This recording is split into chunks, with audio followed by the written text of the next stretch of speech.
আসসালামু আলাইকুম। তো কালকে কিন্তু আমরা সিমেন্ট তুলতে পারিনি, তার কারণ হচ্ছে কালকে ছুটি করার আগে আমাদের এখানে কারেন্ট ছিল না, যে কারণে আমরা কালকে সিমেন্ট তুলতে পারিনি। তো আজকে সকালবেলা এসে কিন্তু আমরা সিমেন্ট সর্বপ্রথম তুলবো, যে জন্য আমি কিন্তু চলে আসছি রূপাসের এই জায়গায়। আমাদের রূপাস ম্যান কিন্তু অন্য কাজে চলে গেছে, যে কারণে বর্তমানে আমাকে এখন রূপাস চালাইতে হবে। তো নিচে আমাদের লোক আছে, তারা কিন্তু ভালো করে রয়েল দিয়ে হচ্ছে যে সিমেন্টটা বেঁধে দিয়েছিল। আমি এরপর হচ্ছে যে সিমেন্টটা উপরে তুলছিলাম, এরপর হচ্ছে যে বালু ফেলার পর হচ্ছে যে সিমেন্ট কিন্তু দিয়ে দিচ্ছে বালুর উপরে।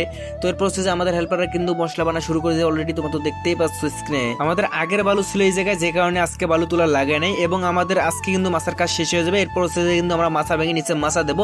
আমাদের সমস্ত যন্ত্র কিন্তু এরপর হচ্ছে নিচে নামাইতে হবে, নিচে কিন্তু বালু তুলতে হবে। এই জায়গায় কিন্তু আর আমাদের কাজ থাকবে না, যে কারণে আমরা শুধু সিমেন্ট তুলছি, বালু আর তুলিনি। বালু আমাদের লাগবে না এই তালার মধ্যে। আমাদের যে এই মাছের মধ্যে কাজ আছে সেটা কিন্তু লাঞ্চের আগে সম্ভবত আমাদের কাজ কমপ্লিট হয়ে যাবে। এরপর হচ্ছে আমরা লাঞ্চের পরে এসে কিন্তু মাছা ভেঙে নিচে মাছা দেবো। তো আমাদের কাজ রয়েছে শুধু এই সানসাইড প্লাস নিচে একটা ভীম আছে এবং কলম আছে 3টা।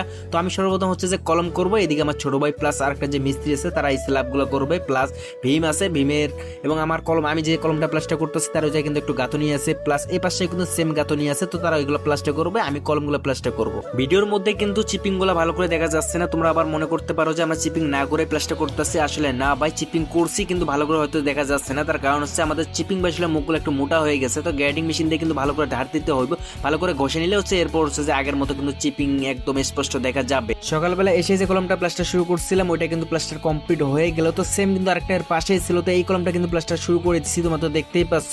তো আগে যেটা করছি ওটার থেকে কিন্তু এটার মধ্যে একটু সময় বেশি লাগবে, তার কারণ হচ্ছে ওইটার মধ্যে কিন্তু এক পাশে করা ছিল আর এক পাশে কিন্তু আমি করছি, যে কারণে তেমন একটা সময় লাগে নাই। তো এটা কিন্তু 4 পাশে করতে হবে, মনে করেন এক পাশে প্লাস্টার করা আছে কিন্তু 4টা কোট করতে হবে, আর কোট করতে তো মোটামুটি একটু সময় লাগে, তোমরা জানো। এই মাসের মধ্যে কিন্তু অনেক কাজ, যে কারণে কাজ করতে অনেক সময় গেল। তো এই মাসের মধ্যে কিন্তু আমরা প্রায় 3 দিন না 4 দিন করলাম, আমার সঠিক মনে নেই, প্রায় 3-4 দিন করলাম এই মাসের মধ্যে প্লাস্টার। তো নিচে যে মাসের কাজগুলো আছে সেগুলো কিন্তু একদিনে এক মাসের কাজ কমপ্লিট হবে, যেহেতু উপরে করছি নিচেও হয়ে যাবে ইনশাআল্লাহ, প্যারা নিচ্ছি। তো আমাদের এই প্লারটাও কিন্তু প্লাস্টার করা কমপ্লিট হয়ে গেছে। তো 2টা কিন্তু প্লাস্টার করা কমপ্লিট হয়ে গেল। তো 3টা বলছিলাম যে 3টা প্লাস্টার করা কিন্তু বাকি রয়ে গেছে, তো এটা এখন বাকি রয়ে গেছে। তো এটা এখন প্লাস্টার করবো, ভালো করে ভেজাবো, এরপর হচ্ছে যে প্লাস্টার শুরু করবো।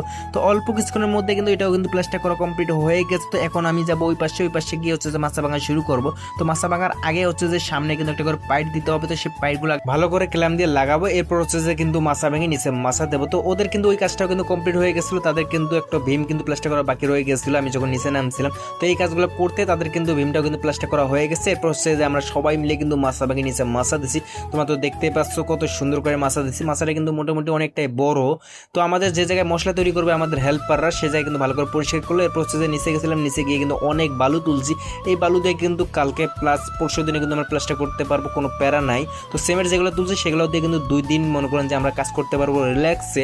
তো কালকে যে প্লাস্টারগুলো করবো তার জন্য কিন্তু বালু ফেলে রাখছি, তোমাদের তো দেখাইলাম একটু আগে। সবাই কিন্তু অলরেডি চলে গেছে নিচে, তো এখন আমিও যাবো নিচে। তো আমার একটু লেট হয়ে গেলে তার কারণ হচ্ছে যে উপরে আমাদের কিছু লোক তারা হচ্ছে যে সিমেন্ট তুললো, বালু তুললো, তো তাদেরকে কিন্তু তুলে দিলাম, আমি রূপা চালাইতেছিলাম, যে কারণে আমার একটু লেট হয়ে গেছে। কিন্তু আমাদের যে লোকগুলো আছে তারা কিন্তু অলরেডি ছুটি করে ফেলছে। তো এখন আমিও যাবো নিচে গিয়ে গোসল করে খাওয়া দাওয়া করে একটা ঘুম দেবো, আবার সকালবেলা ঘুম থেকে উঠে কিন্তু আবারও কাজে আসতে হবে। তো গুড নাইট সবাইকে।